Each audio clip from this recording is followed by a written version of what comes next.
Good evening, precious dreamers. Tonight we have an extra special travel in medieval.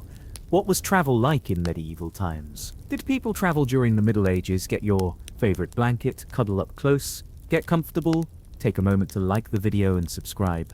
But only if you genuinely enjoy what I do here. And let me know in the comments where you're tuning in from and what time it is for you. It's always fascinating to see. Let's begin this medieval bedtime adventure together. Imagine stepping into a world where the streets are narrow, the buildings loom overhead, and every shadow could hide danger or opportunity.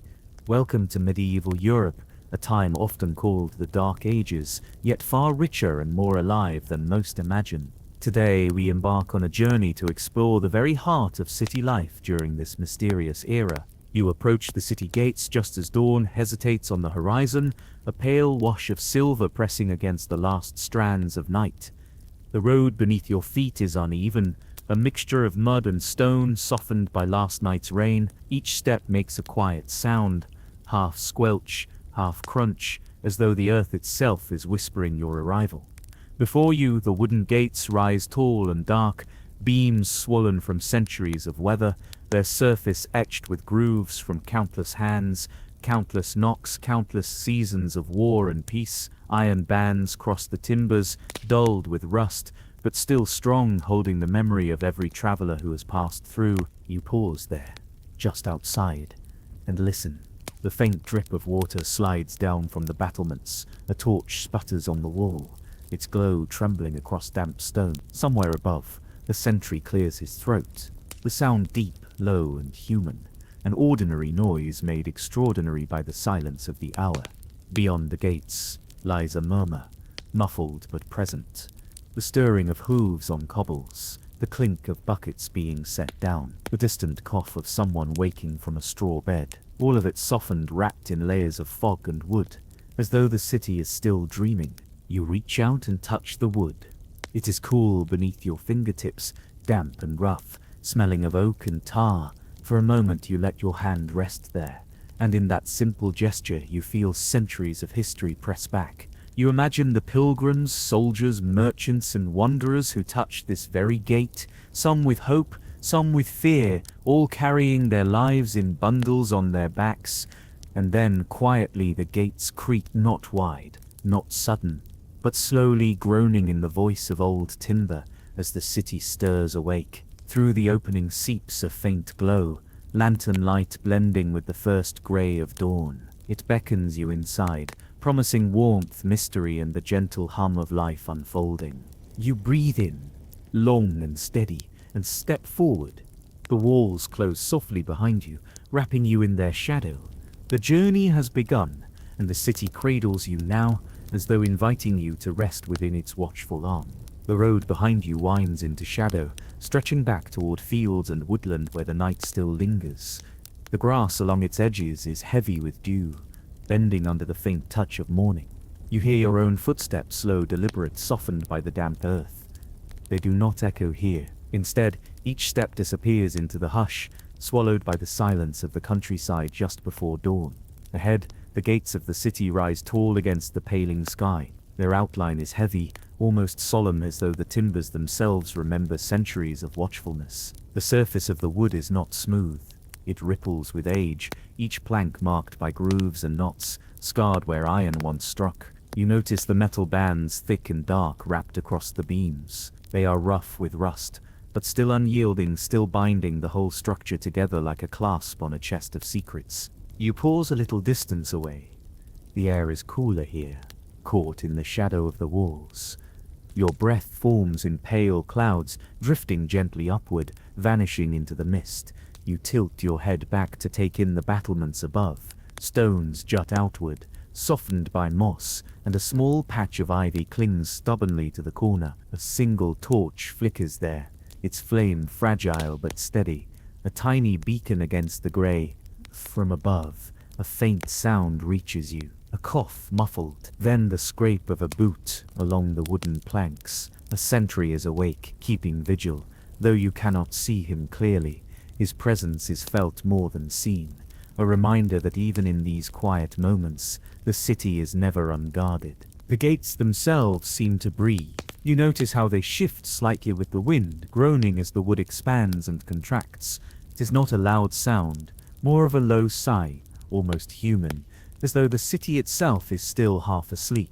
Beyond the timber you hear life beginning. Not clearly, not yet, just fragments. The distant clop of hooves on cobblestone. A pail set down with a dull ring. The faint crackle of a fire being coaxed to life. Voices too indistinct, blending together like the murmur of a stream under stone. It is the city stirring, stretching after a long night, preparing itself for the day. You step closer, and the smell reaches you. The wood carries the scent of smoke, of resin and tar. There is damp stone as well, mingling with the earthy fragrance of soil pressed by hundreds of footsteps before yours. You rest your palm against the timber. It is cool, slick in places where the rain has soaked deepest. For a moment you keep your hand there, and with it comes a quiet thought that this same surface has been touched by countless travelers.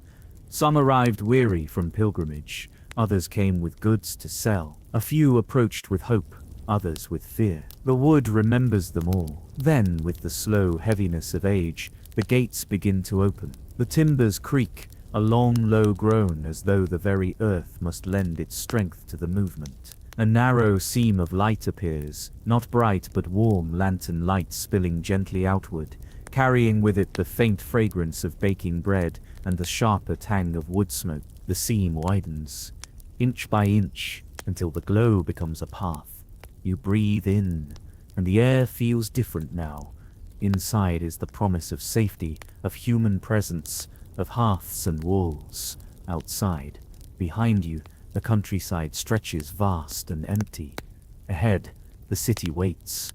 You take your first step forward, the stone beneath your boots firmer, worn smooth by centuries of passage. The sound is soft, almost ceremonial. One step, then another, until the shadow of the gate enfolds you. The wooden doors swing closed again with a heavy thud, sealing the night away. And now you are within. The city has claimed you, gently, as though wrapping you in its arms. You exhale slowly. The road before you narrows, lined with walls and low roofs, lanterns guttering on iron hooks.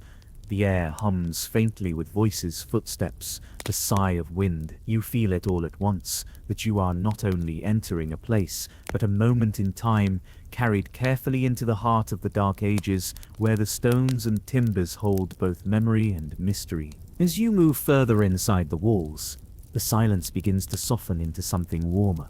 At first, it is not sound that greets you, but scent. A low current of air drifts between the narrow lanes, carrying with it the unmistakable fragrance of hearth fires that have smoldered since before dawn.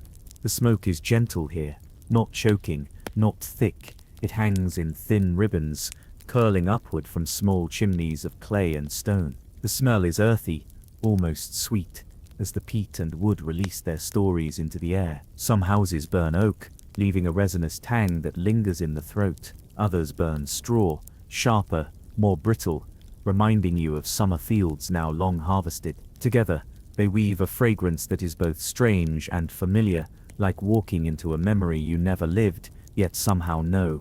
You pause at a corner where the alley bends, and you breathe more deeply.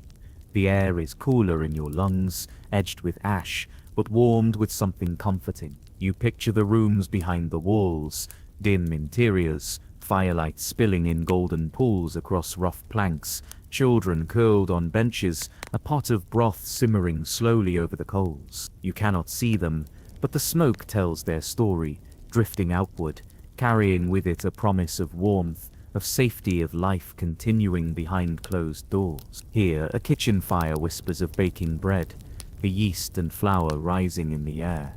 There, another carries a faint trace of meat roasting, salted fat dripping into the flames, a reminder that feasts, even humble ones, are always near the heart of the city. Your stomach tightens slightly, though not with hunger, more with recognition, as though the air itself feeds you in some gentle, unseen way. Overhead, smoke threads itself into the mist. It clings to rooftops, slides between beams, and then vanishes into the pale sky, dispersing until it becomes invisible, though its essence remains.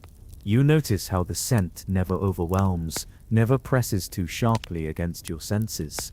Instead, it lingers at the edges of awareness, soft, continuous, like a lullaby hummed just out of reach. You brush your fingers along the wall beside you, its stones cool and rough beneath your skin. The smoke has stained them faintly over years uncounted, leaving a shadowy patina, a memory of every fire ever kindled here. The wall seems to breathe it out in silence, as though the city itself exhales with every chimney, every hearth, every flame flickering within. You close your eyes for a moment, letting the smell envelop you fully. It is more than just wood and peat, more than fire and ash. It is belonging. It is the scent of humanity clinging together against the cold, of nights when flames were the only light to be trusted, of mornings when the world awoke beneath the watchful glow of coals. And as you open your eyes again, you realize that the city is not merely a place of stone and timber. It is alive. It breathes through its chimneys, it speaks through its smoke, and in this early hour, it wraps you in its warmth as though drawing you nearer, guiding you further, deeper into its quiet heart. The first true greeting the city offers you is not through sight, nor sound, but through smell. Long before the streets reveal their faces, before the voices of vendors rise above the hush, the air itself folds around you, carrying the low, steady perfume of burning wood. It comes in waves, thin at first, then thicker as you move deeper. Smoke from hearths, layered and interwoven, drifting slowly across the lanes like invisible threads binding the city together. One house sends out the sharp crackle of pine, resinous and bright. Another whispers with the softer, mossy breath of peat, harvested from fields where earth has slept for centuries. Still another speaks with oak, its heavy presence lingering low and rich in your lungs. Every door, every chimney, has its own note to add, and together they form a chorus of warmth, a fragrance that is not one fire but hundreds, all burning in quiet harmony. It is not harsh, not suffocating. The smoke does not sting. Instead, it is softened by distance, muted by morning mist. It settles around you like a shawl, not smothering, but embracing, reminding you that within these walls, countless flames flicker against the dark. You imagine the rooms behind those walls. Inside, firelight trembles across stone, catching the edge of a pot suspended above the embers. Broth bubbles softly, its scent rising through the rafters, carrying onion, perhaps garlic, maybe a pinch of salt. A family gathers close, their breaths joining the smoke, adding their warmth to the flame. The fire holds them together, just as it holds the city. You take another step, and the scent changes again. A baker's oven, deep in the lane, exhales the warm, sweet heaviness of rising dough. You pause, and the smell alone is enough to conjure the taste, a crust forming golden, soft crumb steaming within. A few streets away, another fire adds its voice, meat turning slowly on a spit, fat hissing as it drips into flame, each drop bursting with a muted crackle that you can almost hear through the wall. The air is full, yet never crowded. Every smell is distinct, yet none clamors. Together they weave into something ancient and human, an atmosphere of survival, of comfort, of quiet abundance. You notice how the smoke clings to the stones. The walls themselves are stained, darkened with years of soot that has seeped into their pores. They wear this memory of fire like a garment, each blackened edge a silent testimony to the thousands of mornings, just like this one, when the city awoke under the soft veil of its own breath. You lift your eyes and see the smoke rising, slowly, effortlessly, upward into the grey light of dawn. It coils and bends, carried on the faintest wind, slipping through rafters and rooftops until it vanishes into the pale sky. And yet, though it disappears from sight, it lingers still in the air you breathe, in the rhythm of the streets, in the calm that steals over your body. You breathe deeply, and it steadies you. The scent is more than fire. It is ritual. It is memory. It is humanity itself, gathered in circles around warmth, keeping out the night, marking the beginning of the day. And as you stand there, surrounded by the invisible embrace of countless flames, you feel the city speaking to you without words. Here, within these walls, you will not be alone. Here the fires burn not only to feed, but to soothe, to guide, to guard, and with each breath, you feel yourself sink deeper into its quiet rhythm, as though the smoke itself is leading you further gently into rest. The street bends, and with it the air begins to change. What was once only the hush of hearth smoke now carries with it a quiet energy, subtle, not sharp like the low hum of bees waking in their hive.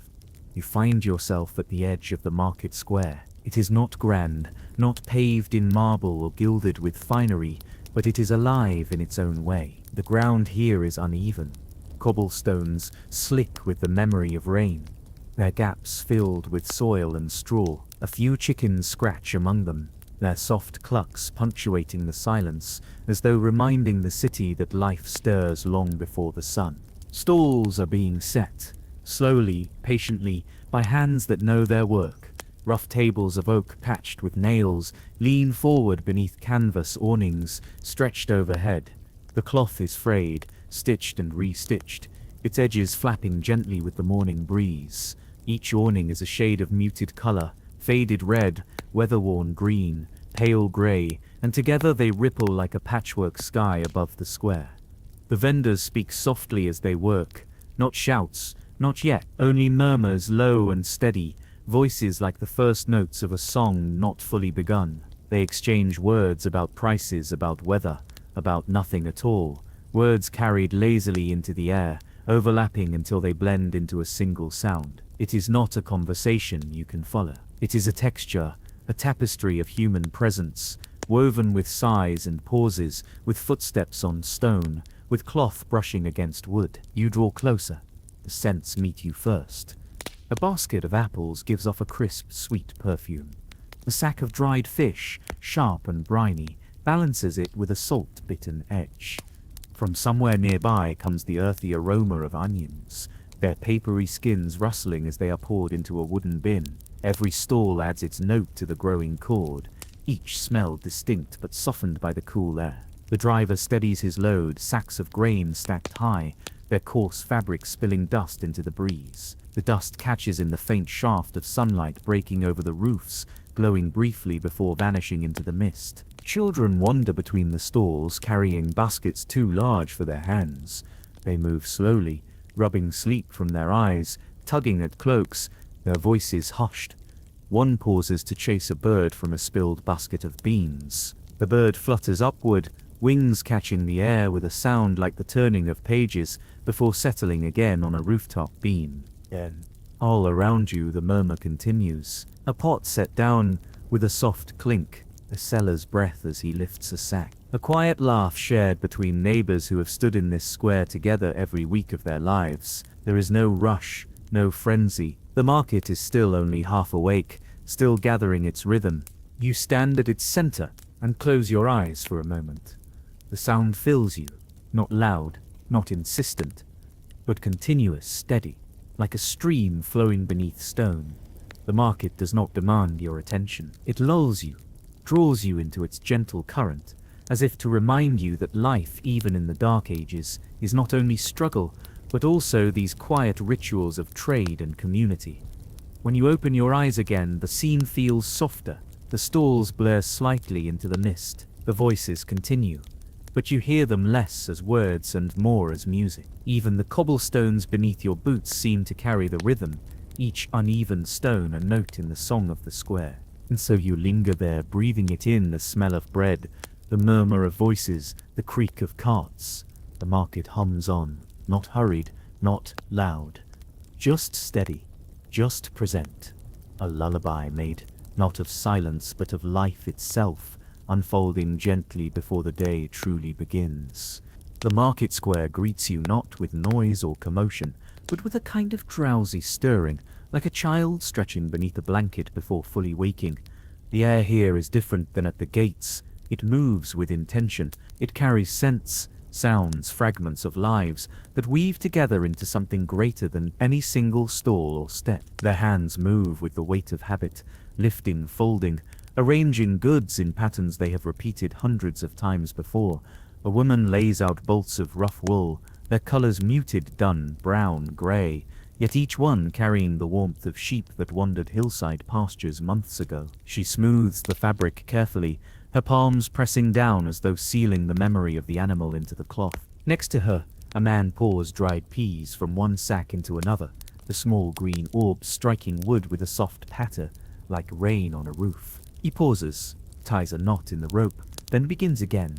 The sound is steady, rhythmic, almost meditative. Everywhere you turn, textures multiply. The scrape of a cart's wheel as it shifts unevenly across the cobbles, the muted bleat of a goat tethered near a stall, its breath puffing visibly in the cool air, the flap of canvas overhead, tugged and released by the faintest morning breeze. Together, these details build a world not loud but layered, a world alive without ever shouting. You notice how the market smells differently in every corner. One side is sweet with fruit, apples just pulled from storage cellars, their skins cool and shining. Pears spotted but fragrant, each piece a small treasure from orchards that once blazed with autumn color. Another side is sharp with salted fish, laid out in rows on wooden boards, their scales dulled but still catching glimmers of light. The brine lingers at the back of your throat, a reminder of distant coasts and long journeys inland. And then there is bread. Always bread. A baker's boy runs through the square with a basket clutched to his chest, the loaves wrapped in rough linen, steam still rising from the crust. The smell follows him as he passes, warm, yeasty, grounding. You watch as he delivers the basket to a stall where the loaves are unwrapped and placed on display, golden brown against the grey of the wood. As you walk, you begin to hear laughter. Not loud, not raucous, but soft, warm laughter. The kind that flows easily between neighbors who have stood shoulder to shoulder here their entire lives. A man teases a friend over the price of onions, his voice low but carrying warmth. The woman selling them smiles faintly, shaking her head, replying with words you cannot quite catch. It does not matter. The meaning is not in the words but in the tone, in the comfort of familiarity. Children slip between the stalls, their bare feet quick on the cobblestones. They tug at cloaks, chase stray dogs, lean too close to baskets of grain before being guided gently away by tired hands. Their presence adds a liveliness to the square, a reminder that markets are not only for trade, but also for life itself. Its noise, its messiness, its small joys. The longer you linger, the more the murmur becomes music. You stop trying to separate voices, or trace sounds to their sources. Instead, you let the whole square wash over you. The hush of conversation, the creak of timber, the rustle of cloth, the sigh of wind through canvas. It is a song without melody, a rhythm without measure, yet it soothes you in its constancy. You stand at the center, breathing deeply. The smoke of hearths mingles with the spice of goods, with the musk of animals, with the sweetness of fruit. The smell is rich but never overwhelming. It settles into your lungs, into your memory, as though the market itself wants you to carry a piece of it forward. Slowly, the mist above the square begins to thin. Sunlight edges over the rooftops, spilling like honey across the canvas awnings. For a moment, the whole market glows, faded cloth brightening, metal pots catching sparks of light, dust rising in golden motes. You blink, and the glow softens, fading back into the calm rhythm of morning. And there you remain, listening. The market does not call you to hurry. It invites you to linger, to stand still, to let the murmur become your own heartbeat, steady and unbroken. To understand that this is not only a place of trade, but of ritual, of gathering, of life continuing quietly, century after century, under the same pale sky. The market slowly falls behind you, its murmurs fading into the distance, and you find yourself drawn toward the narrower veins of the city, the lanes that twist and wind like rivers carved through stone and timber. The ground beneath you changes as you go. The cobblestones of the square give way to something softer, less certain. Mud lies pooled between uneven slabs, pressed by cartwheels and footsteps into long grooves that never quite dry. Your boots sink slightly with each step, the earth releasing a low, quiet squelch, as if sighing at the weight of your passage. The sound is small, but it carries. In the hush of these back streets, every footfall seems to echo. Not loudly, not sharply, but gently, like ripples spreading across a pond. A puddle shivers as your heel touches down, the water glinting faintly in the pale morning light. You step over another rut, its surface slick with yesterday's rain. the mud reflecting the faint outlines of roof beams above. The air here is cooler, shaded by houses that lean inward as though in conversation. Their upper stories extend over the lane, timbers jutting, plaster cracked and patched with care. The buildings seem almost alive, huddled together, shoulders touching, their windows peering down like watchful eyes. The closeness of the walls turns the lane into a tunnel, guiding sound along its length, the drip of water from a gutter, the rustle of fabric as someone closes a shutter, the faint crunch of straw underfoot. You pause for a moment and listen. From behind one wall comes the soft bleating of a goat, its call muted but insistent, echoing faintly through the timber. From another doorway drifts the aroma of boiling broth, onions and herbs mingling with the smoky air. Somewhere above, a child's laughter spills briefly from a window before vanishing again into the silence. Each detail is fleeting, yet together they make the lane feel inhabited, alive, though no one stands before you. Hoofprints mark where a horse passed not long ago, its tracks deep and sharp. Next to them, the lighter impressions of a cart's wheels, their path weaving slightly, burdened by uneven weight. And there, beside them, footprints, small, bare, pressed deeply into the earth, before vanishing into a side alley. These traces remind you that the city breathes not in grand gestures, but in these quiet movements of ordinary lives. You follow the curve of the lane as it bends, never straight, always shifting, as if shaped not by design, but by the slow pull of centuries. The walls close tighter here, their surfaces damp with moss. You brush your hand along one stone, its texture rough, its coolness seeping into your palm. The scent of wet earth rises stronger, mingling with the tang of old wood, as though the very bones of the city are exhaling around you. A trickle of water slides along the center of the lane, too narrow to be called a stream, yet steady in its path. It gathers from rooftop drains, from the spilling of buckets, from the night's rain, and moves sluggishly toward the lower streets. You watch it glisten as it carries tiny flecks of straw, dirt and ash. Its motion is quiet, but constant, a reminder that even here in stillness there is movement. As you continue, the lane narrows further. Shadows stretch across the walls, broken only by the glow of a lantern hanging crooked on an iron hook. The flame within trembles faintly, casting long, uneven patterns across the mud. The sight soothes you, as though the city itself has placed this light to guide your step. Your pace slows, not out of weariness, but in rhythm with the path itself. Each step becomes deliberate, unhurried. The sound of your boots in the mud joins with the quiet drip of water, the sigh of the wind, the faint creak of wood. Together, they form a hushed melody, simple yet endless. And as you walk deeper into these lanes, you feel the world narrowing, not in a way that confines, but in a way that comforts. The walls draw you inward. The mud anchors you softly. The sound of your footsteps reminds you that you are present, that you are moving, slowly but surely through the heartbeat of a city that has lived and breathed and endured through countless dawns like this one. The lane bends once more, and as you emerge from its shadowed throat, something larger begins to rise above the rooftops. At first, it is only a line against the pale sky. Then, slowly, it takes form. Tall, square, unyielding, a watchtower, standing at the corner of the wall, its stones darkened by centuries of weather, its silhouette softened by morning mist.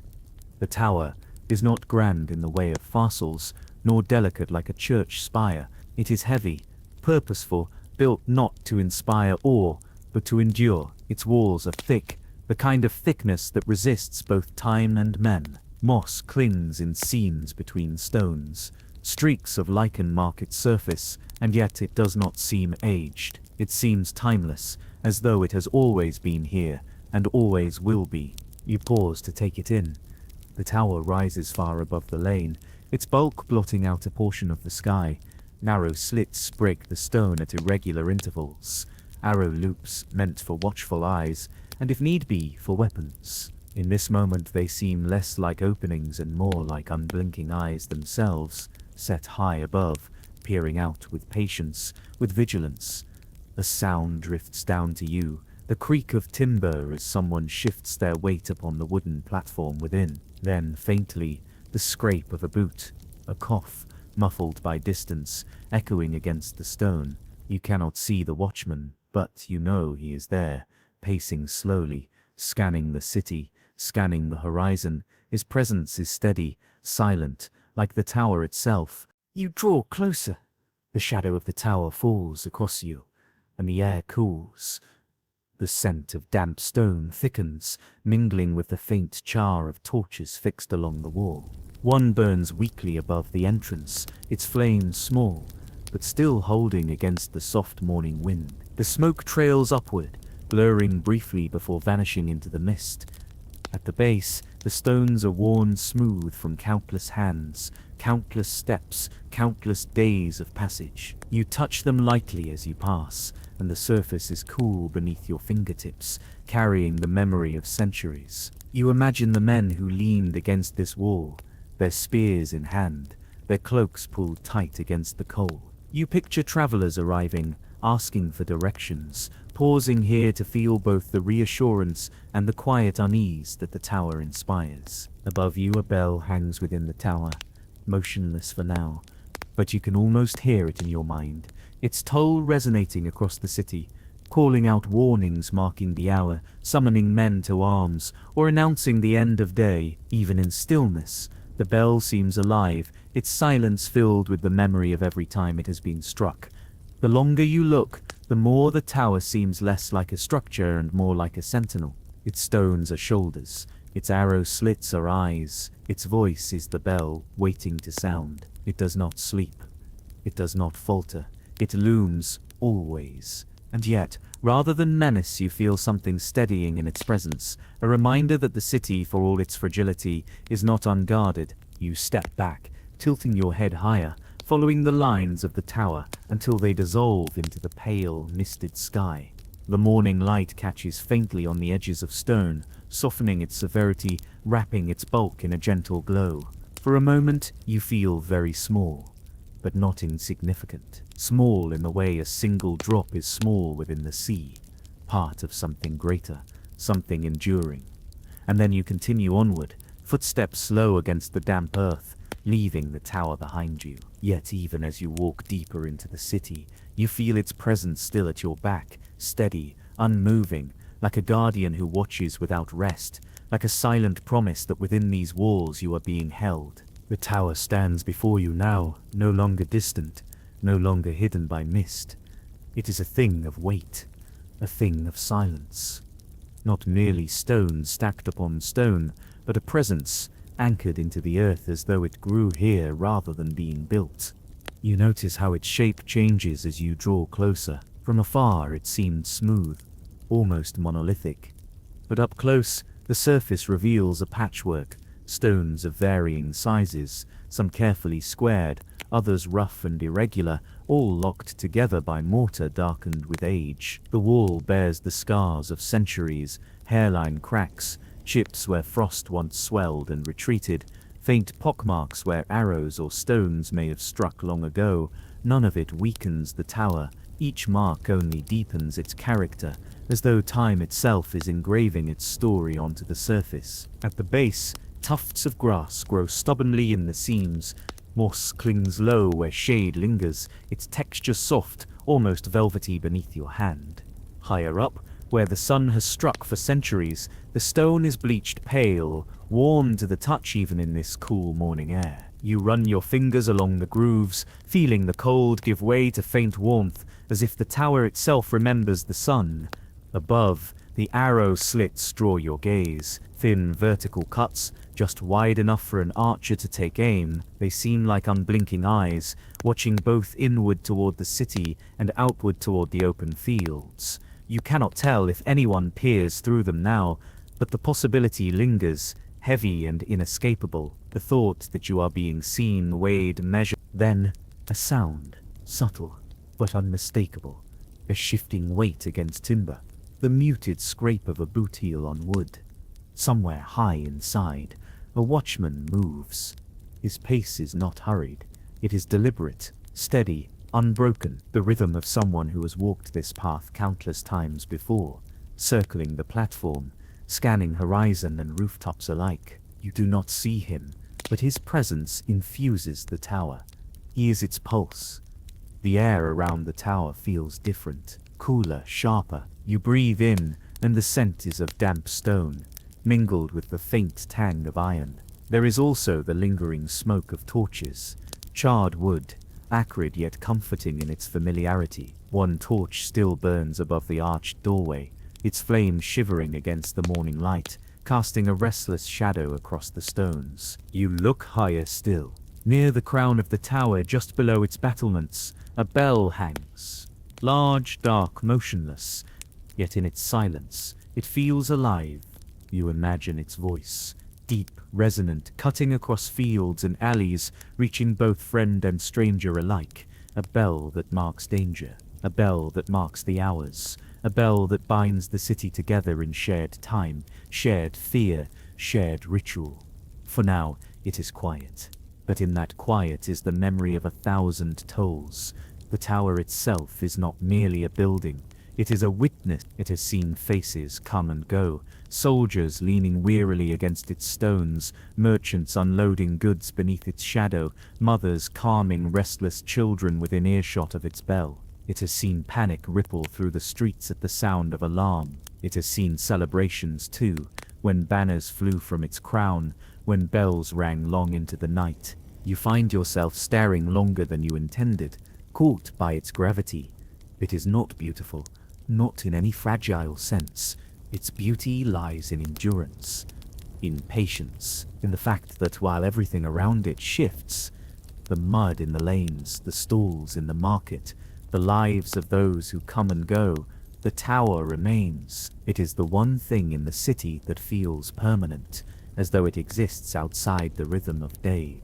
Standing there, you feel both small and strangely safe. The tower looms not to threaten, but to steady.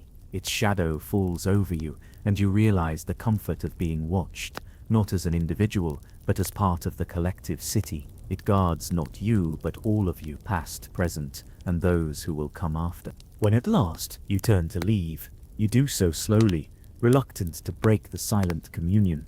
The tower stays behind, as it always does, rooted, unyielding. And as you walk onward into the city's winding veins, you know that even unseen, its gaze remains. The watchtower looms. The watchtower endures. The watchtower waits. You leave the shadow of the watchtower behind, stepping once more into the winding lanes. The air changes as you walk. The cool dampness of stone gives way to something sharper, warmer, almost metallic. It drifts faintly at first, the tang of iron, the ghost of smoke, until you round a corner and it grows stronger, thicker, undeniable. Ahead, the smithy announces itself not with sight, but with sound. A hammer strikes iron, a single blow, loud, ringing. Then another and another. The rhythm is steady, deliberate, like a drumbeat guiding unseen dancers. Each strike reverberates through the lane, bouncing off timber walls, settling deep in your chest. It is not hurried.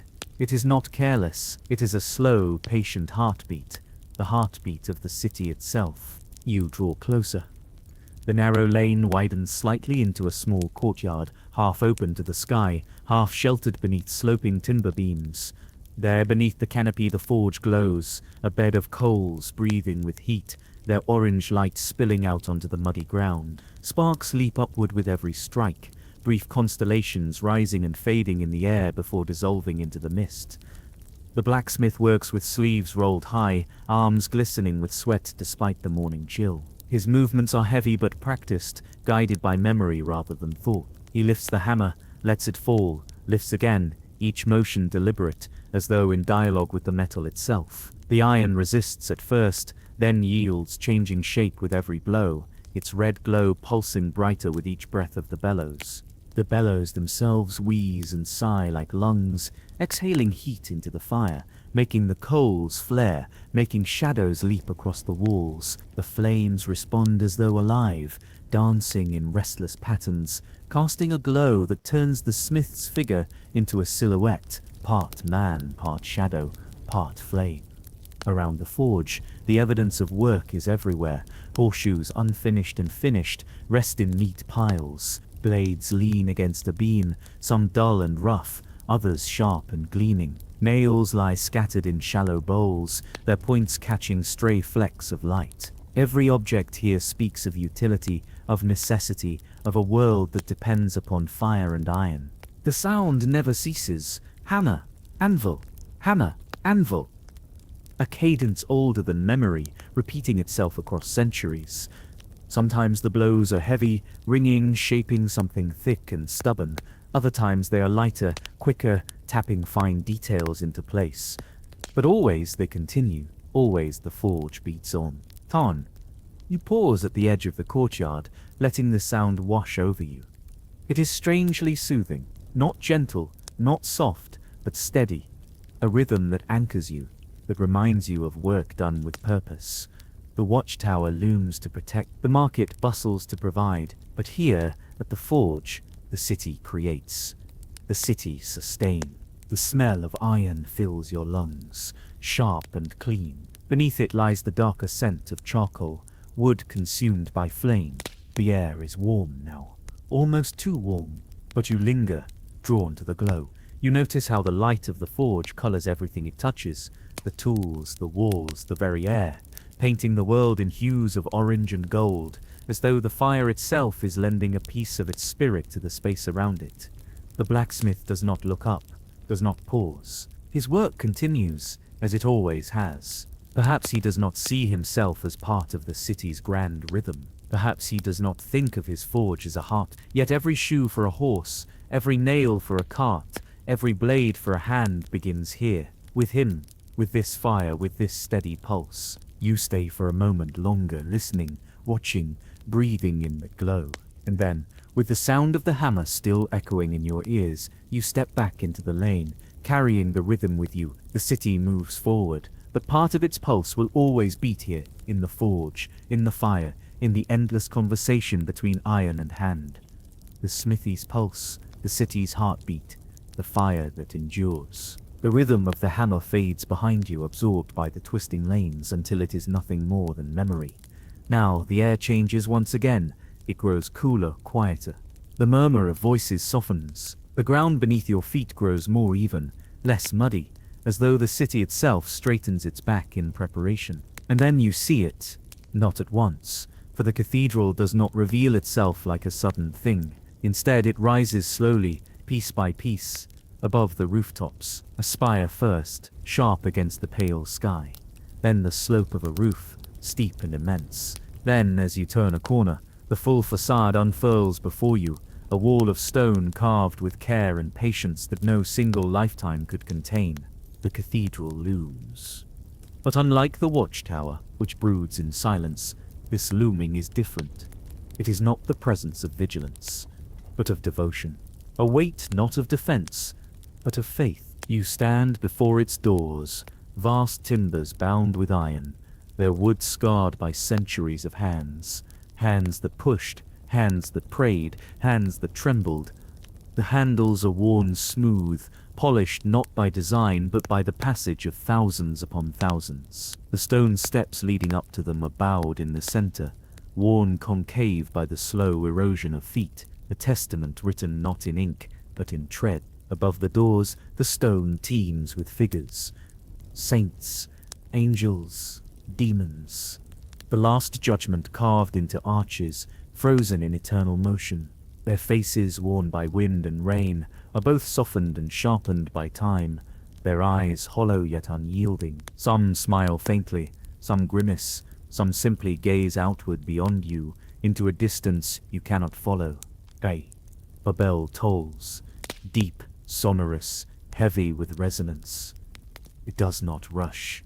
It does not need to. Each strike unfolds into the air like a wave across a still pond, rolling outward, lingering long after the clapper has struck. You feel it more than hear it, low in your chest, humming through your bones. The city pauses for it. The sound belongs to everyone and to no one. You step inside. At once the world changes. The warmth of the forge is gone. The light of the lane dissolves. The cathedral breathes in silence, and you with it, The air is cool, almost cold, filled with the faint scent of incense, of wax, of stone that has held centuries of prayers. Sound behaves differently here. Your footsteps do not vanish. They echo, soft but endless, rising into the vaults above. Even the smallest motion seems amplified. A cough, the strike of flint on candlewick, the shuffle of cloth. Light filters through high, narrow windows, fractured into colors by stained glass. Reds, blues, and golds drift across the stone floor, shifting as the sun climbs. The glass itself tells stories: saints martyred, miracles performed, sins punished, souls redeemed. Each panel a sermon, glowing with sunlight that turns ordinary stone into a surface alive with meaning. The columns rise like trees, massive and endless, their tops vanishing into ribbed vaults that interlace overhead like the branches of some eternal forest. You tilt your head back, and the ceiling seems farther than the sky outside, a weight and an expanse that is not oppressive but humbling. Here human effort feels small, yet it is precisely that smallness which the space exists to remind you of. Candles flicker in chapels along the nave, their flames tiny but determined against the vast stone around them. Each flame is a voice, fragile but persistent, adding its light to the whole. Their wax drips slowly, marking time in another language, a language of melting and of renewal. In the choir, faint voices begin to rise. Not speaking, not conversing, but chanting. A slow procession of syllables, unhurried, weaving together in echoes that fold upon themselves. The sound is not entirely human anymore. It has been reshaped by the stone, given weight and resonance by the cathedral itself. The building does not merely contain the chant, it sings with it. You stand in stillness, listening, watching, breathing. The forge beat like a heart. The watchtower loomed like a sentinel, but the cathedral does something else entirely. It does not protect, it does not build, it gathers. It binds the city not in defense, not in work, but in belief, in hope. In the slow endurance of faith carried through centuries, you walk out again, back into the city. The sunlight feels different now, thinner, as though filtered through the weight of that sacred shadow. The streets are once again filled with life. But in every sound, every step, you carry a piece of the stillness within you. The shadow of the cathedral does not fade, it follows. The cathedral's shadow still lingers behind you, heavy and hushed, but the silence does not last. It cannot last, not here. A sound drifts toward you, faint at first, then louder with every turn of the lane. Not a single sound, but many at once. A tide of voices layered upon each other, rising, falling, clashing, laughing, calling, the shuffle of feet, the clatter of carts, the bleating of goats, a child crying, a dog barking, a bell ringing somewhere in the noise. You step into the open square, and the market reveals itself like a sudden exhale. It is not orderly, it is not still, it is alive. Stalls lean against one another in crooked rows, their canvas awnings flapping faintly in the breeze. Wooden tables groan under the weight of goods, baskets of apples, their red skins shining in the light, loaves of bread stacked high, their crusts dusted white with flour, wheels of cheese thick with wax, cut open to reveal pale yellow hearts. The air is thick with smell, the sharp tang of onions, the sweetness of figs, the heavy scent of salted fish stacked on boards, their scales glinting like dull coins. A breeze carries the smoke of roasting meat, turning on a spit over glowing coals, fat dripping, sizzling, spitting into the fire. For a moment you can almost taste it on your tongue. People press close, a tide of bodies moving in currents you cannot quite predict. A woman calls out the price of her cloth, voice rising above the din. A boy slips between legs, clutching a basket, his pace too quick, his eyes too sharp. A merchant argues with a farmer over the worth of a barrel of cider. Their voices rise, then fall, then rise again. Yet no one stops to listen. It is only another note in the endless song of the market.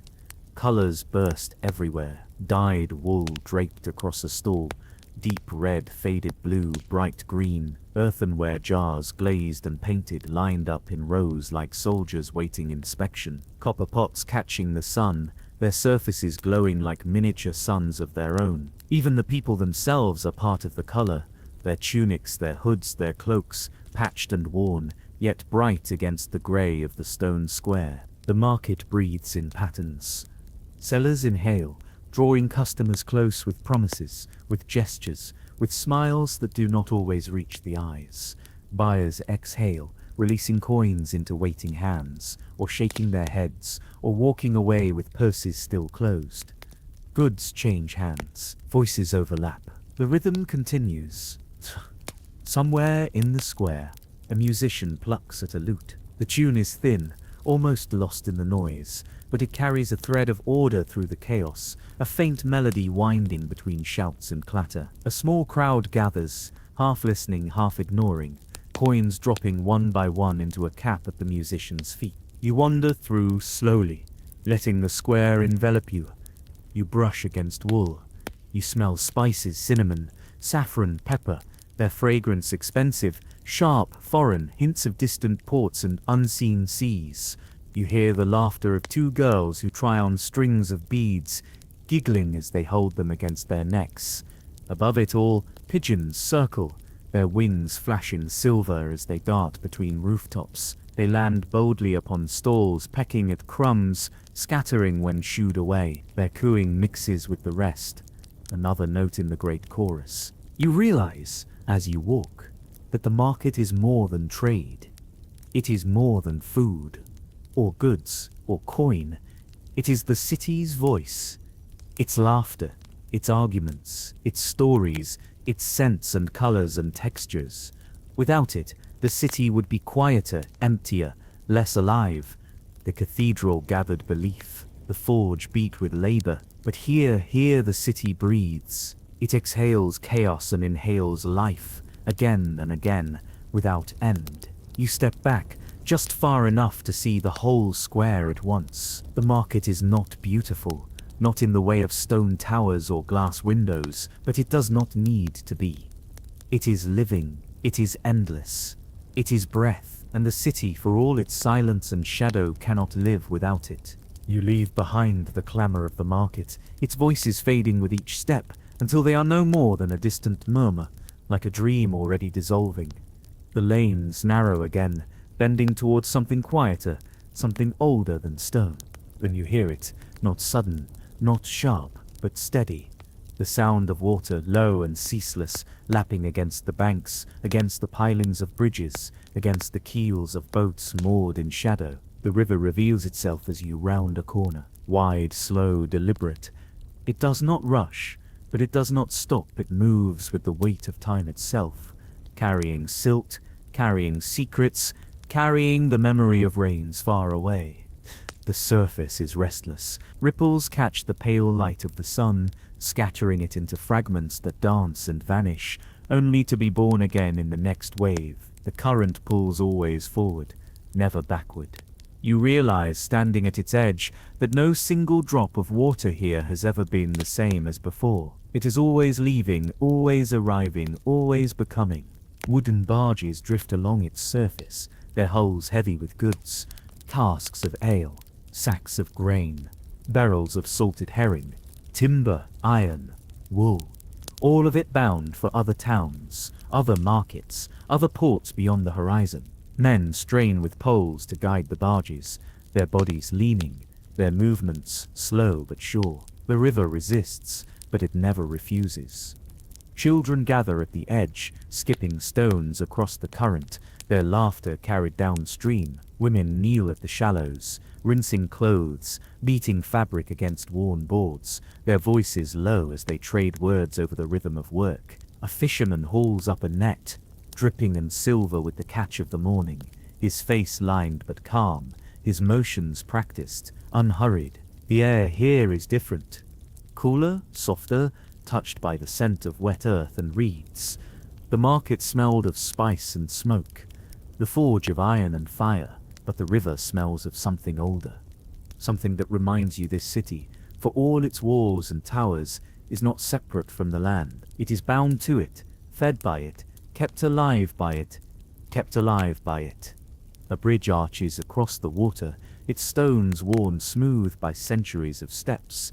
Carts rumble across it, wheels clattering against the cobbles, horses' hooves striking in measured rhythm. You pause in the middle of it, leaning over the worn parapet, and watch the river slide beneath. The current does not hurry, but it never ceases. The air here is different. Cooler, softer, touched by the scent of wet earth and reeds. The market smelled of spice and smoke, the forge of iron and fire, but the river smells of something older. Something that reminds you this city, for all its walls and towers, is not separate from the land. It is bound to it, fed by it, kept alive by it, kept alive by it. A bridge arches across the water, its stones worn smooth by centuries of steps. Carts rumble across it, wheels clattering against the cobbles, horses' hooves striking in measured rhythm. You pause in the middle of it, leaning over the worn parapet, and watch the river slide beneath. The current does not hurry, but it never ceases. You realize that the river is more than water. It is the city's vein. It carries inwards the goods that nourish it, and carries outwards the goods that sustain it. It links this cluster of stone and timber to the unseen vastness beyond the horizon. Without it, the city would wither, closed in upon itself. With it, the city lives in the... A small boat passes below you, a single man rowing, his oars dipping into the water with soft, regular strokes. The ripples spread outward, intersecting, breaking apart, then smoothing back into the current as though nothing had disturbed it. The boat moves on. The river remains. You stand there for a while, watching, listening, breathing with the flow, and then you step away, back toward the city. But even as you leave, you know the river continues, beyond your sight, beyond your hearing, beyond this moment, always carrying, always moving, always alive. The river's murmur follows you only so far before it too is swallowed by the city's stone. You walk on, through winding alleys that grow thinner, narrower, until at last the streets widen again, and you see it rising before you. The gate. It does not loom like the cathedral, nor brood like the tower. Its presence is different. It is not meant to inspire awe, nor to watch with vigilance. It is meant to divide, to separate, to decide who is within and who is without. Its arch rises high, cut into the thick curtain wall, framed by towers whose stones glow faintly orange in the low light of the sinking sun. The wood of the gate itself is iron-bound, pitted and scarred, darker than the stones around it. You can see where blades have struck it in years past, leaving behind long, shallow wounds that never quite healed. As the day ebbs, the gate becomes more than an opening. It becomes a mouth, wide, waiting. People move toward it in small clusters, their shapes drawn long by the falling sun. Some hurry to get inside before the night watch calls the order to close.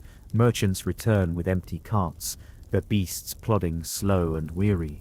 A pair of travelers approach, cloaks dusted with the road, faces hidden beneath hoods.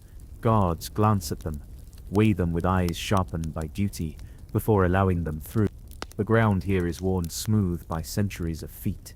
Horseshoes have left crescents gouged deep into the stones. Wheel ruts scar the road leading away.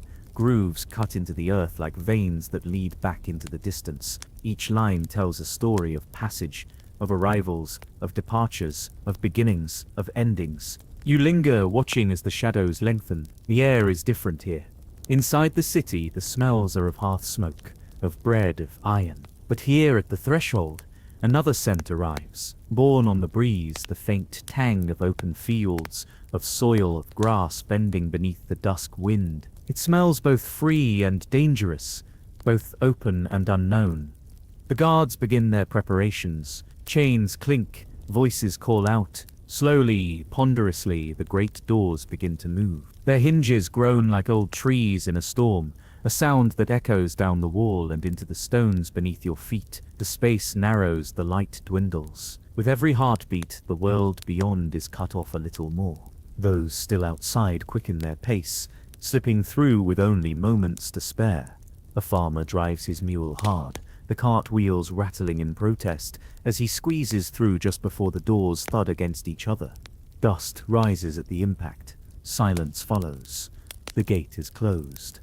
Inside, torches are lit, their flames flickering in the gathering dark. The watch posts are manned, figures pacing atop the wall, their shapes black against the fading sky. The city exhales one final breath, then folds inward, sealed for the night. You stand just within the arch, one hand brushing against the ancient timbers, feeling the rough grooves beneath your fingers. Outside is the unknown fields, forests, roads leading toward danger and wonder alike. Inside is safety, walls, the rhythm of life you have walked through today. The gate does not choose for you, it waits, silent, immutable. It has waited for centuries, it will wait for centuries more. The city gate is sealed. Outside, the roads are empty, the fields silent, the woods already filling with the slow voices of night. But inside the inn, the world is far from still. You enter through a crooked doorway worn smooth by countless hands. The latch clicks behind you, and at once the cold is banished. Heat presses close, carrying the scents of fire, food and ale. The shift is abrupt, almost dizzying. It feels as though you've stepped not just into a room, but into another realm, one carved out against the dark. The hearth dominates the space. Its stones are blackened with age, each one carrying the soot of centuries. The flames leap, spit, collapse, then rise again, restless but constant. Their light does not merely push back the shadows, it breathes life into them, giving them form as they dance on walls and beams. You stand just within the arch, one hand brushing against the ancient timbers, feeling the rough grooves beneath your fingers. Outside is the unknown fields, forests, roads leading toward danger and wonder alike. Inside is safety, walls, the rhythm of life you have walked through today. The gate does not choose for you, it waits, silent, immutable. It has waited for centuries, it will wait for centuries more. Every sound is amplified here. The thud of mugs on wood, the crack of dice against the table, the creak of a chair beneath a weary traveler. The laughter that comes too loud, too sudden, spilling ale down sleeves. The hush that follows when a story grows darker than expected, when listeners lean forward and silence fills the gaps. There is a rhythm to it all, a pulse, a collective heartbeat. Food arrives in heavy platters, a haunch of meat carved and steaming, coarse bread torn apart, dipped in broth, onions and garlic thick in the air, the sweetness of malt cutting through. The dog by the hearth twitches its nose, hoping for scraps, but does not stir. It knows patience brings reward. You notice the faces.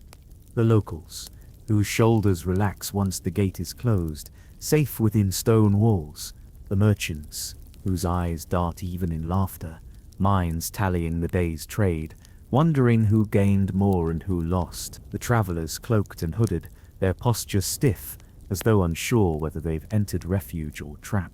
Every inn is a stage, and every night a performance. A man at the far table begins to sing. Not well, not in tune, but with conviction. His voice carries, and soon others join, thumping the tables in time. The rafters hum with the sound, smoke trembling with the vibration, and for a moment the room is one. A single voice, a single pulse. Stories flow freely. Some are fragments of truth. Others are inventions, twisted with each retelling until fact and fiction blur beyond recognition. The room does not care. Wolves, ghosts, soldiers, miracles, lost kins, found saints, it all belongs. Each tale adds another layer to the inn's invisible tapestry, threads of fear and wonder woven between laughter and song. This is not merely entertainment. In a world where darkness carries danger, stories are weapons, charms, shields. They shape fear into something that can be spoken aloud. They bind strangers into temporary fellowship if only for the length of a song, a drink, a lie. And so the night deepens. The fire lowers to embers, glowing like hidden eyes in the stone. Some fall asleep on benches, heads bowed to their chests. Others stumble upstairs, boots clattering against wooden steps. A few remain awake, speaking in murmurs too soft to carry, their words drowned in the crackle of the hearth. You realize that what you are witnessing is more than rest, more than food or drink or story. The inn is survival itself, not of the body alone, but of memory, of fellowship, of meaning. Here, around the fire, the city remembers it is not only stone and wood. It is people gathered against the night. The hearth holds them together. It has always held them together, and long after they are gone, it still will. The inn's door shuts behind you. Outside, the night presses close, heavier than the day, thick with the scent of damp stone and cold earth. Only the faint glow of torches along the walls punctuates the darkness, casting long, quivering shadows that stretch into the empty streets. You ascend the narrow spiral staircase to the battlements. Each step groans underfoot, a reminder that centuries of feet have passed this way before. The city stretches beneath you, its rooftops black, silent, sloping into alleys that the torchlight cannot reach. The river glints faintly in the distance, a sliver of silver against ink. The watchman begins his patrol, cloaked in wool, hood pulled low. He moves slowly, deliberately, each footfall muted on the stone. His eyes are sharp, trained to pierce the darkness, to detect movement in the smallest shadow, the faintest glint of metal. Every corner, every tower, every arrow slit is part of his responsibility. Tonight, the city rests, but he cannot.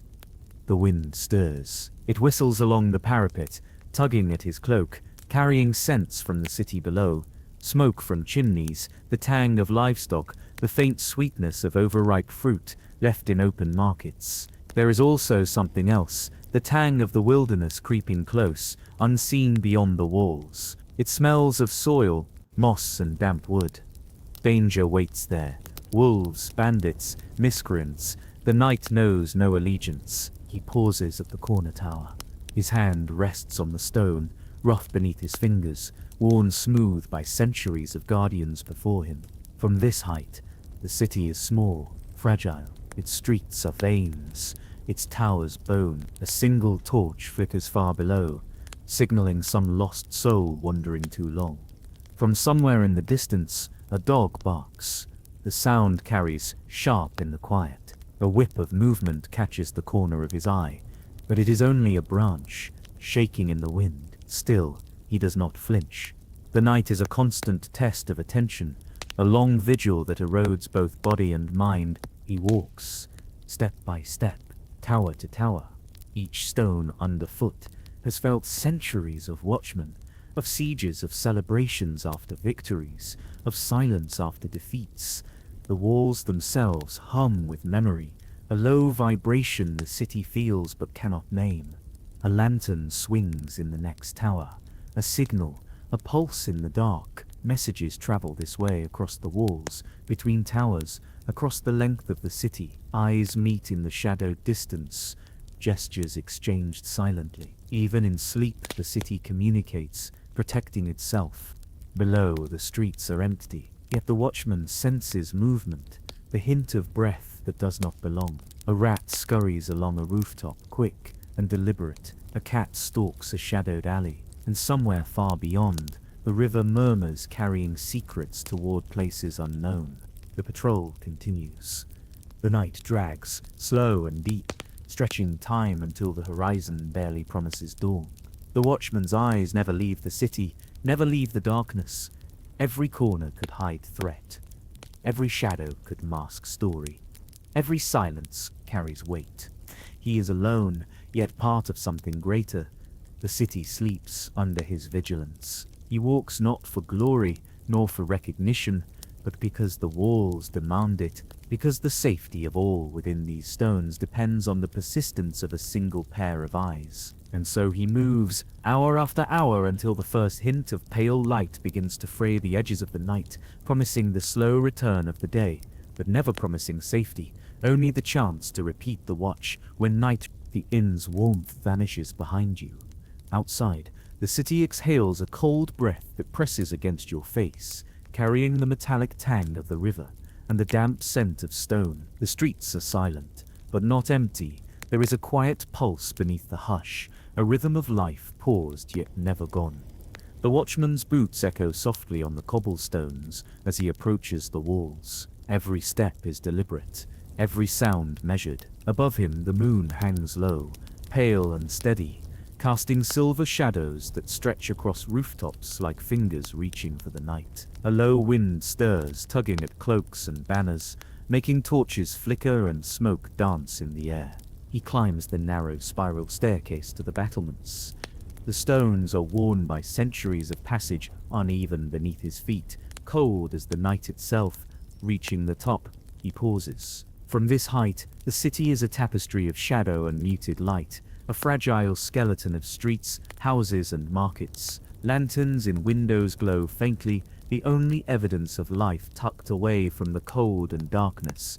The patrol begin, step by step, tower to tower, each movement measured against the silence. The walls are alive with memory, centuries of sieges, victories, festivals and funerals etched into every stone. The watchman feels the weight of this history, a silent companion beside him, reminding him that tonight, like all nights, vigilance is his duty. A faint murmur reaches him from below, the wind rattling shutters, a dog barking in the distance, the scuff of a rat along a roof. Nothing moves that should, yet every sound demands attention. Shadows stretch, merge and twist along the battlements. Even a swaying branch can appear monstrous from this height, and the watchman's eyes have learned to read the night with suspicion. He reaches the corner tower. His hand rests on the cold stone, rough beneath his fingers. Below, the alleyways are dark veins, twisting and narrow. Somewhere deep in the city, a candle flickers, promising warmth but also hinting at hidden stories, secrets waiting to emerge once the gates are closed and the city breathes in darkness. From the next tower, a lantern swings, a signal. The watchman notes the movement and nods, understanding the silent communication that binds these guardians. Each tower watches, each pair of eyes defends, each hand is ready should danger arise. The city sleeps, but the night is never truly still. A distant river murmurs against its banks, carrying whispers of travelers long gone, of secrets submerged beneath currents.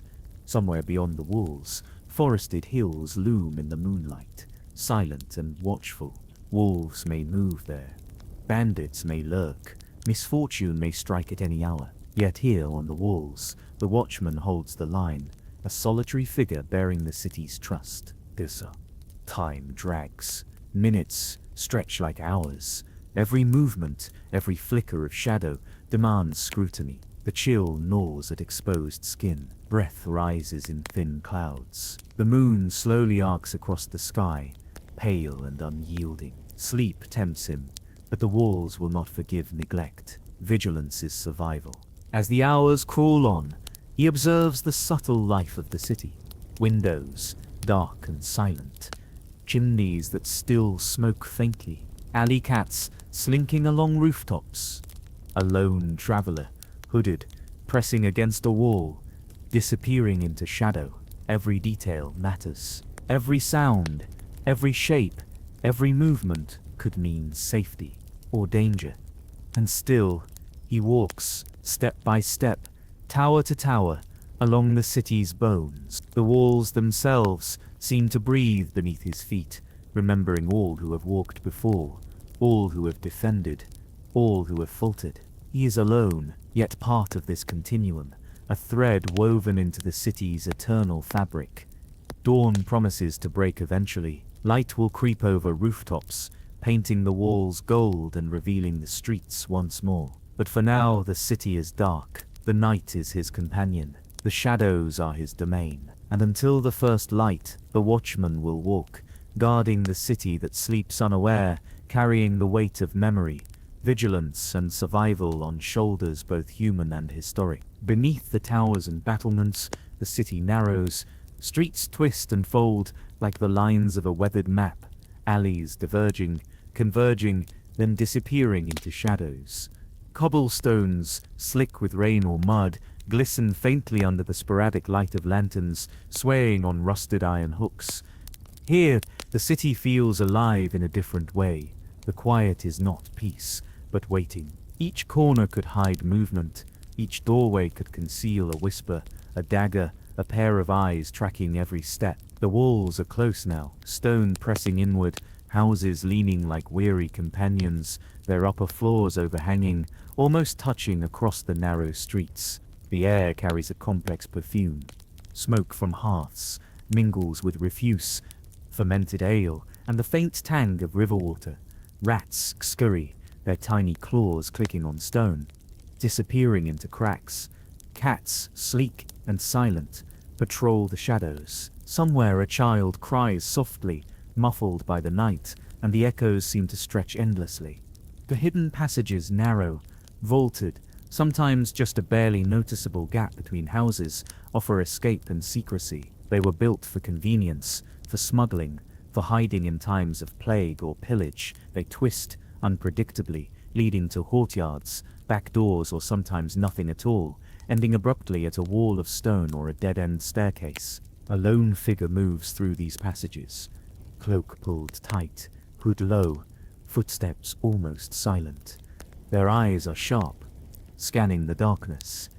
Every flicker of torchlight, every shadow cast by a leaning shutter, every creak of wood above could betray them. The city is not forgiving here. Mistake once, and you vanish into the alleys, into memory, into the hands of fate. These alleys are arteries of rumor, of commerce, of crime, of survival. Peddlers wheel hidden carts from one courtyard to the next, selling dried meat, herbs, or stolen goods. Prostitutes linger in corners, voices soft and persuasive.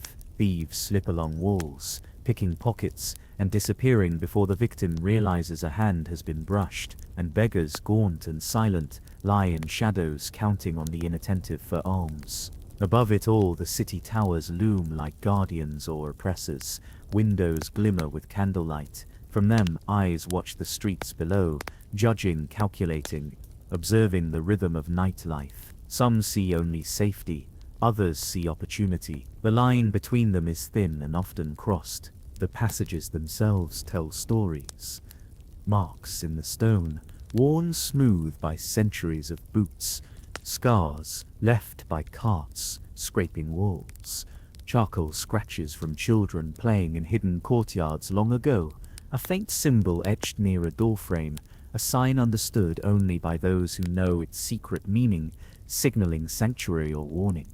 And yet, in these twisting alleys there is beauty. The way moonlight slices through a narrow gap between buildings, the sudden glimpse of a garden tucked behind a high wall, scented with herbs and flowers that defy the dark, the quiet companionship of fellow travelers, or the fleeting warmth of a lantern's glow as it swings past. The city breathes here in whispers, in creaks, in the tiny heartbeat of life under shadow. It is a place of danger, yes, but also of mystery, of freedom from the watchman's eyes above, of hidden stories waiting to be uncovered. In every twist, in every turn, the city keeps its secrets close. To walk its alleys is to become part of a living map, to understand the pulse of medieval life that thrives beyond the gates, beyond the walls, beyond the hearth's glow. And as the night stretches on, the alleys, like veins in stone, carry the city's lifeblood quietly forward, ever winding, ever secret, always awake. By the edge of the city's main square, the market never truly sleeps. Though the day's bustle has ended, lanterns still sway in the cool night air, casting long, quivering shadows over empty stalls and cobblestones. The scent of damp straw, spilled ale, and the faint tang of salted fish hangs in the air, mingling with the aromatic wafts of herbs, spices, and roasting chestnuts. A few late-night merchants linger, packing away goods or selling them in secret to those who know the proper hour. Some specialize in items that cannot be sold openly: illicit medicines, rare herbs, stolen silks, and coin purloined from unsuspecting travelers. Their voices are low and measured, each word a negotiation performed with caution, a dance between trust and suspicion. The clatter of wooden carts on stone echoes through the square, punctuated by the occasional call of a street hawker. Fresh bread, hot from the oven. But even these simple calls carry a different cadence at night, hushed, wary, as if each syllable could be overheard by the wrong listener. Merchants and buyers alike move like shadows, gliding from stall to stall, inspecting wares with quick, careful gestures, their eyes flicking toward alleys, doorways, and the darkened windows above. Musicians sometimes wander through the square, playing quiet melodies on lutes or flutes. The music is softer than in the day, intimate, almost conspiratorial, as though the city itself listens and responds. The notes bounce off the surrounding stone walls, weaving with the scent of roasting food and the murmur of secretive commerce. Dogs, long accustomed to human presence, pad along the edges of the square, sniffing, waiting for scraps. Cats perch on barrels, their eyes reflecting lantern light like twin moons, ever vigilant. Occasionally a rat darts across the cobbles, unnoticed by the busy shadows weaving through the stalls. Every creature is a witness, every sound a subtle indicator of life continuing in the city's nocturnal rhythm. The square itself seems to breathe. Lanterns cast warm circles of light, illuminating small groups huddled in negotiation.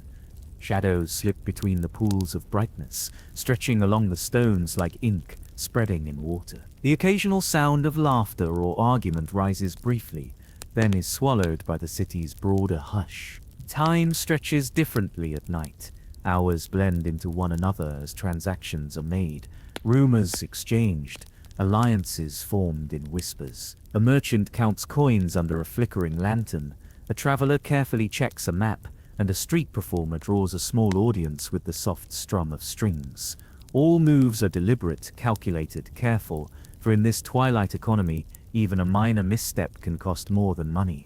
And yet, amid caution and commerce, there is warmth. The market's heart beats quietly, the camaraderie of those who share secrets, the thrill of a bargain struck under the moon, the quiet satisfaction of surviving another night in a city that never fully rests. The market at night is a hidden world, a liminal space where danger and opportunity coexist, and where the pulse of medieval life continues in secret, under lantern light and shadow. Even as the main market stalls fold their wares, and the day's throngs disappear, the city's square retains a pulse of life that never truly sleeps. Lanterns sway gently in the night breeze, casting long, trembling shadows over cobblestones polished smooth by centuries of footsteps. The faint scent of smoke from distant hearths mingles with the sharper tang of salted fish, the earthy aroma of root vegetables, and the subtle sweetness of dried fruits, a layered perfume of commerce and survival. A handful of persistent merchants remain, their stalls dimly lit, offering goods that cannot be shown by day, illicit potions, rare silks, small charms, and coins exchanged quietly for secrets rather than wares. Their voices are low, careful, each word chosen, each gesture measured, for the night is a veil both protective and perilous. The market is a stage for human cunning and improvisation. A hooded figure slips between stalls, a hidden parcel pressed against their chest. A pair of thieves shadow a distracted merchant, testing the locks on a cart laden with goods. Each movement is deliberate, silent, rehearsed, each glance over the shoulder a reminder that the night favors the vigilant. Musicians drift through the square, their melodies hushed, intimate. A lute strums softly in a corner, a flute joins with a faint trill, their notes bouncing off the stone buildings and mixing with the rustle of carts, the creak of shutters, and the occasional muted laughter. Even in darkness, life asserts itself in music, creating fleeting pockets of warmth amidst shadow. Animals adapt to the nocturnal rhythm. Dogs pad along edges, sniffing, alert but nonchalant. Cats glide along walls and barrels, eyes glimmering like twin moons, silent observers of human activity. Rats dart unseen across the stones, their movements unnoticed by most but crucial to the rhythm of survival for those who know the city intimately. Lantern light reveals glimpses of intimacy and intrigue, a merchant counting coins with shaking hands, a traveler checking a carefully folded map, a clandestine meeting between strangers who might be allies or spies. Every shadow could conceal opportunity or danger. Even the moon seems to trace the square in a deliberate, watchful arc, illuminating only fragments of the city's hidden nocturnal life. The city itself seems to breathe in this darkness. Sounds are amplified. A distant shout ricochets off stone walls. The clatter of a dropped coin resonates, Footsteps echo with unintentional clarity. Yet amid this heightened awareness there is also a rhythm, a quiet choreography. Merchants, thieves, lovers, musicians, and wanderers moving together in a nocturnal dance that has persisted for generations. Whispers are currency here. Rumors spread through the square in hushed tones exchanged for coins, favors or a glimpse of knowledge. Deals are made without witnesses. Debts are settled with subtle gestures. The market is not merely a place of trade, it is a crossroads of human cunning, survival, and connection. And in the quietest moments when a lantern flickers low and the music fades, the market becomes almost timeless. One can almost hear the footsteps of those who walked these stones centuries before. Merchants, thieves, lovers, children, all leaving faint echoes in the rhythm of the square. Life continues, quiet but insistent, in a city that never fully rests. Even in shadow, the market at night is alive with possibility, danger, and human resilience. It is a place where stories unfold in whispers, bargains are struck under lantern light, and the heartbeat of medieval life continues, hidden from the sun but vibrant under the moon. The river is the lifeblood of the city, winding silently beneath stone bridges, whose arches rise like sentinels from the dark waters. By day, the river teems with boats, merchants, and travelers. By night, it transforms into a quiet artery of shadow and reflection. Lanterns sway on the bridges, their flickering light mirrored in the gentle ripple of the current, creating twin pathways of gold that guide the careful traveler across the water. Bridges are more than just crossings, they are stages for commerce, espionage, and clandestine encounters. Beneath the arches, small skiffs wait, hidden in shadow, ready to ferry goods or people across the river away from prying eyes. The sound of oars tapping stone, the soft slap of water against hull, and the faint creak of timbers blend with the distant murmur of the city, forming a nocturnal symphony of movement and secrecy. Along the riverbanks, the air is damp and cool, carrying the faint scent of algae, fish, and the river's steady undertone. Narrow paths wind between warehouses and quay walls, their stones slick with water and moss. Here, merchants and smugglers tread carefully, their footsteps measured, alert to the possibility of guards or thieves. Every crate, barrel, and bundle tells a story, cargo of spices, cloth, or coins, waiting for the right hands to claim them. The bridges themselves are alive with nocturnal activity. Lovers meet in quiet corners, their whispered words absorbed by the arches. Informers pass coded messages along the parapets. Thieves use the height to survey the river below, gauging boats and barges for opportunity. Even the city watch patrols cautiously, lanterns swinging and boots clattering on stone, eyes scanning for disturbance yet unable to see every shadow. Reflections in the water are deceptive. Moonlight dances across the surface, distorting shapes, creating phantom boats or ghostly figures that vanish when approached. The river seems to hold secrets, capturing whispers of past centuries, echoes of footsteps, splashes, and clandestine conversations. A careful traveler learns to read not only the stone and wood, but the subtle signs in the water, a ripple, a shadow, a glint of metal signaling movement beneath the surface. Life along the riverbanks is precarious yet vital. Fishermen sometimes cast nets under the veil of night, their quiet work producing sustenance for the city. Dockhands shift crates in silence, the rhythm of labor synchronized with the gentle lapping of the river. Even stray animals find refuge here, cats hunting for rats, dogs padding along the quay, and the occasional rat darting between timbers unnoticed but omnipresent. Pickpockets slip between travelers, shadowing footsteps with practiced precision. Smugglers hide contraband in secret compartments or beneath tarps, exchanging goods under the faint glow of lanterns. The river itself is treacherous, currents swift in places, hidden rocks waiting to tear a boat's hull, and waters dark enough to conceal both friend and foe. And yet, amid tension and risk there is poetry. Lantern light dances on rippling water, echoing off stone arches. The city above sleeps, but below the river whispers tales of commerce, escape, and intrigue. For those who dare to traverse the bridges and banks at night, the city reveals a hidden dimension, a quiet, reflective world where movement is deliberate, life is fragile, and every crossing may hold a story waiting to unfold. Travelers learn to respect both the water and the stone, A misstep on a slick quay, a misplaced oar, or a glance in the wrong direction can cost more than a coin. Yet for those who move with awareness and patience, the bridges and riverbanks are not merely obstacles, but lifelines, pathways of connection, commerce, and survival, threading the city together in a dance of shadow and light. The city gates stand as both guardians and thresholds, massive timbered portals reinforced with iron, looming over the cobblestone streets like silent sentinels. By day, they are portals of commerce and conversation, welcoming merchants, travelers, and pilgrims. By night, they transform into symbols of vigilance and control, their heavy doors closing the city off from the surrounding darkness, leaving only the daring, desperate, or authorized to slip through. Patrols trace the walls in measured steps, boots clattering softly against the ramparts, lanterns swinging and casting elongated shadows across the stone.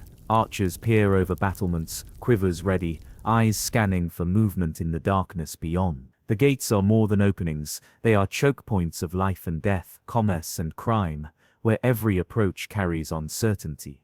The walls themselves hum with subtle nocturnal life. Guards whisper as they shift position, signaling across towers with quiet gestures. Rats scurry through the cracks, undisturbed by human authority. Even the wind seems to conspire, whistling through crenellations, echoing down narrow alleys and carrying faint sounds of life from within the city and the shadowed lands beyond.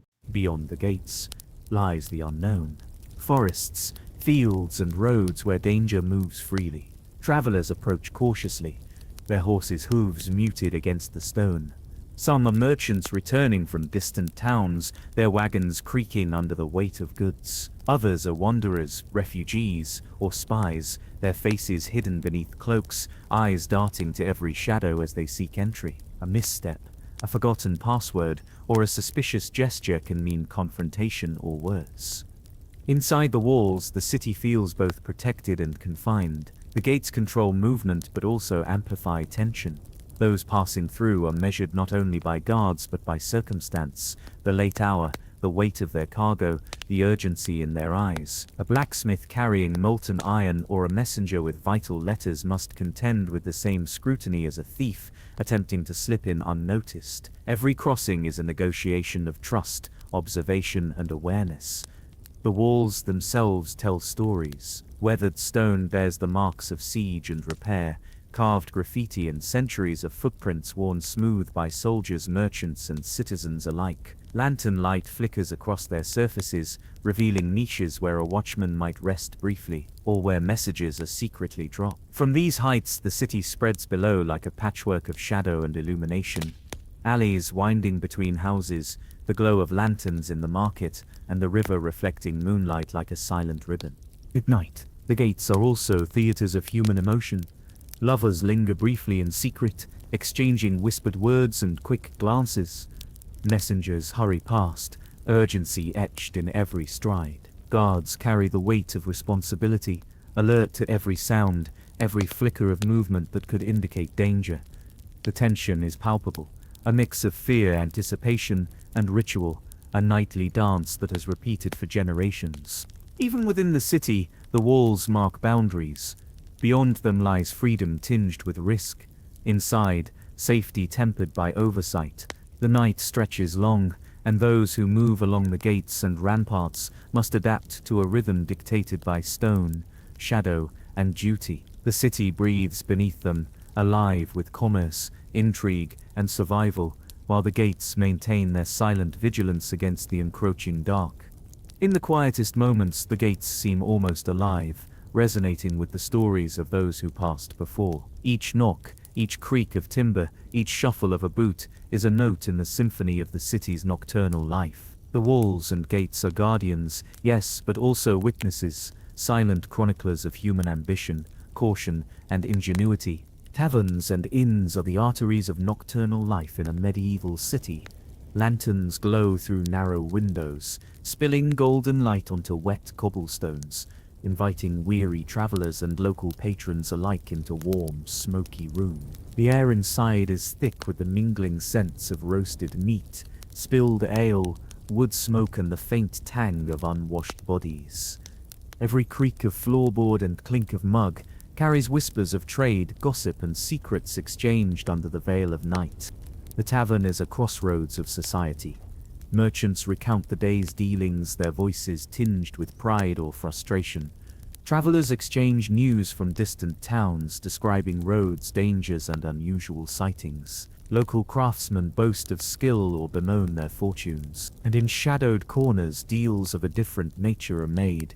Stolen goods change hands quietly, coded messages are passed between conspirators, and alliances are formed over mugs of ale thick with froth and ambition. Inns, while similar, serve a different rhythm. Rooms upstairs are cramped and smoky, beds hard and privacy scarce. Travelers of all types, pilgrims, merchants, soldiers, or fugitives, seek rest, yet the walls are thin and stories travel easily. The innkeeper is both host and observer, balancing hospitality with vigilance, often knowing more about a guest than the guest intends to reveal. Courtyards echo with horses' hooves and the occasional clash of swords when tempers flare. Noise and movement never cease entirely. Barmaids weave between tables, balancing mugs of ale and plates of food, their eyes alert to trouble. Minstrels play lutes or flutes, providing entertainment but also masking conversations meant to stay private. Patrons laugh, argue, and sometimes brawl.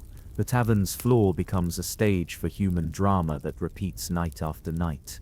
The tavern is also a theater of tension. Pickpockets move skillfully among the crowded tables, fingers nimble and eyes sharp. Informers slip into conversations, listening for rumors of political plots or local unrest. Travelers learn quickly to be aware. A careless word can reveal their destination, a lost coin can reveal their wealth, and a poorly chosen companion can bring danger. Every exchange, no matter how mundane, carries potential consequence.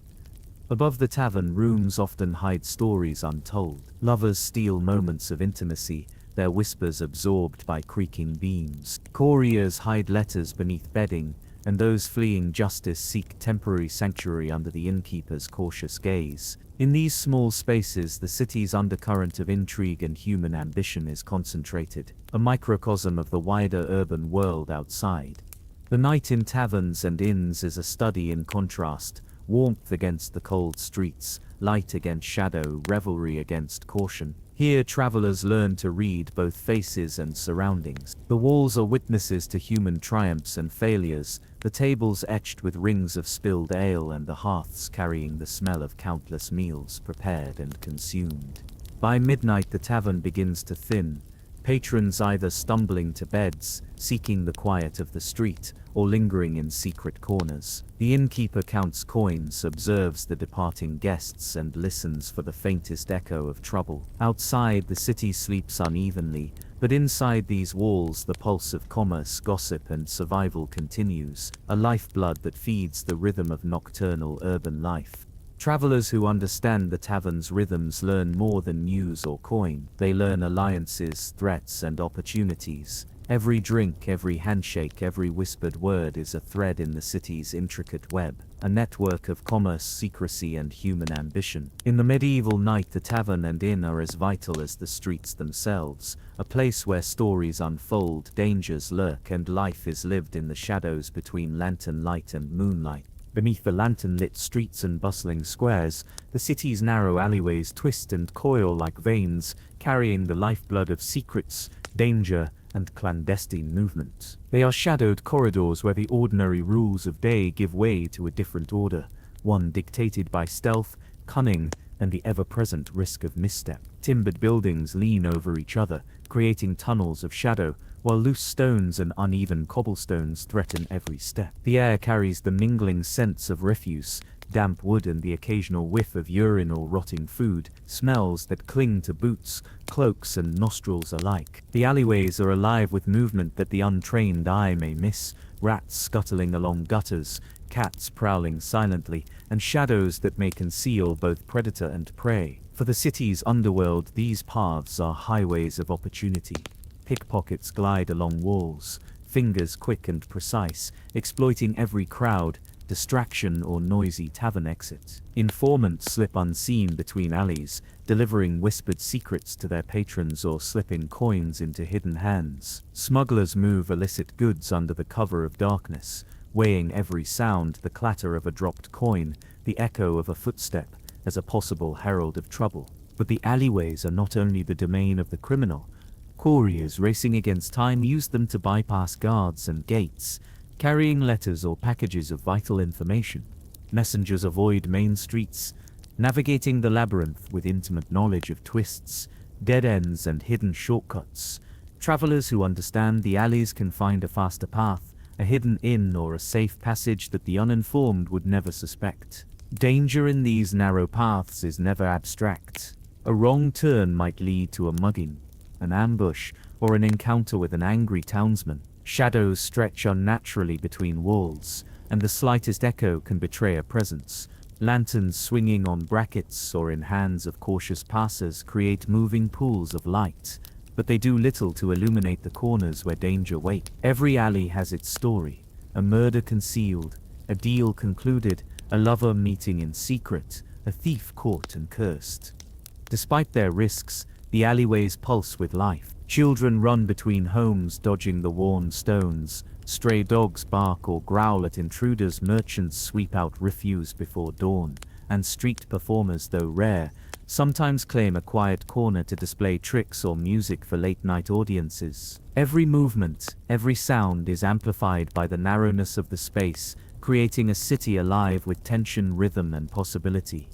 The hidden paths above and between buildings, narrow wooden walkways, ladders, and overhanging ledges add another layer of complexity. Acrobatic thieves or daring couriers can navigate these vertical spaces, avoiding the gaze of guards or street-level dangers. From these vantage points, one can watch the city below, tracking the movement of citizens, merchants, or rivals. The alleys are both maze and stage, offering concealment, escape, and surveillance in equal measure. By the deepest hours of night, when most lanterns flicker and fade, the alleyways take on a near mystical quality. Fog and mist creep along stones, dampening sound and heightening every step. A lone traveler feels the weight of walls pressing in, the silence amplified, and the knowledge that a single misjudged movement can change the course of the night. Yet those familiar with the shadows move confidently, aware that within the danger lies opportunity, and that mastery of these hidden paths is mastery of the city itself. The medieval alleyways and hidden paths are more than mere passages. They are the arteries of secrecy, the veins through which the city's clandestine life flows. In their darkness, stories are told, fortunes made or lost, and lives altered, all beneath the gaze of lanterns and stars, and the ever-watchful eyes of the city's walls. The river is the lifeblood of the medieval city, its dark waters reflecting the flickering glow of lanterns from timbered houses and fortified walls. By day, it hums with commerce, barges laden with grain, timber, and barrels of ale drift lazily downstream. Fishermen cast nets and mend lines, and townsfolk gather along the banks to wash, trade, or gossip. But by night, the river transforms into a realm of shadow and suspense, a liquid artery threaded with both opportunity and peril. City bridges are more than mere crossings. They are checkpoints, marketplaces, and stages for human drama. Wooden planks creak under hurried steps, lanterns sway in the wind, and the currents below murmur like a living entity, warning of hidden dangers. Merchants and travelers linger cautiously, aware that the darkness can conceal thieves, spies, or even creatures drawn to the banks. Some bridges are fortified with guard posts, where watchmen scan the water and roads for suspicious movement, their spears and lanterns cutting through the night like eyes in the gloom. The river itself is a paradox of serenity and menace. Its surface reflects the city's towers and spires, yet conceals hidden currents, submerged debris, and the occasional unlucky soul who slips from a dock or bridge. Boats drift silently in shadow, their occupants wary of patrols or rival gangs. Fishermen sometimes take advantage of the night, fishing in secrecy, while smugglers transport contraband under the cover of fog and darkness. Every splash, every creak of oar or rope is amplified in the still night air, demanding caution and skill. Bridges serve as social hubs after dark. Travelers pause to rest, exchange information, or overhear whispers of commerce and politics. Lovers sometimes meet in secrecy, leaning over rails to speak softly to one another, oblivious to the dangers below. But these structures are also sites of risk. Pickpockets slip unseen among those crossing, and robbers lie in wait near arches, ready to ambush the careless. The combination of height, shadow, and noise creates both concealment and opportunity. The riverbanks amplify the city's nocturnal rhythm. Lanterns from nearby houses reflect in the water, casting shimmering patterns that guide or mislead. Narrow docks and alleys along the river's edge offer hidden routes for those seeking clandestine entry or escape. Guards patrol with measured steps, the clatter of boots on timber signaling their presence, but even the most vigilant cannot cover every inch. The water, ever moving, is both barrier and passage, a channel of commerce, secrecy, and fleeting safety. Weather and tide add further complexity. Fog can rise from the river, blanketing the city in a soft, damp veil that muffles sound and obscures vision. Heavy rains swell the currents, making crossings treacherous and paths along the banks slick and dangerous. Ice in winter can freeze edges, providing unusual shortcuts but hidden hazards. The river is as unpredictable as the city's human inhabitants, demanding respect and careful navigation. By midnight, the river and its bridges embody the duality of medieval urban life. They are conduits for survival and commerce, but also stages for danger, intrigue, and human cunning. Travelers who respect the currents, observe the shadows, and understand the rhythm of the city's waterways gain an edge in navigating both commerce and secrecy. Those who underestimate the river find themselves at its mercy, for in the quiet murmur of flowing water, every night carries a story, every bridge a choice, and every shadow a potential threat. As the city awakens fully under the morning sun, the shadows of the night linger only in memory, in narrow alleyways, in the murmur of the river, in the creaking of bridges and gates that have witnessed centuries of human endeavor. Medieval cities were living, breathing organisms, defined by both their grandeur and their danger.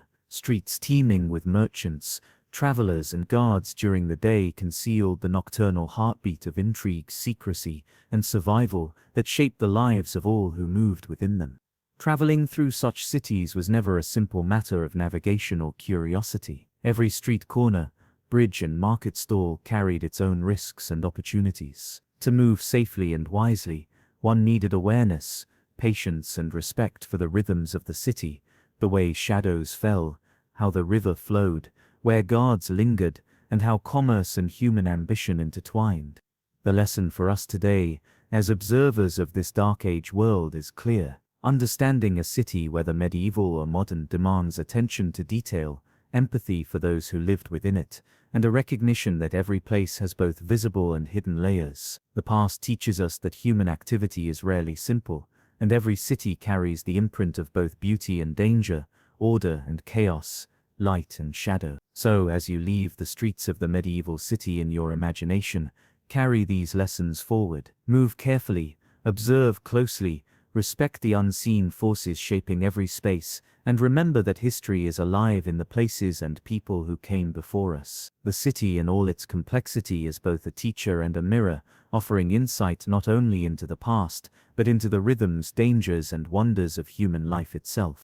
In the end, to explore a city is to explore humanity, its ambition, its vulnerabilities, and its enduring resilience. And just like those travelers who once navigated the darkened streets and river bridges of medieval Europe, we too can move through history with curiosity, caution, and awe.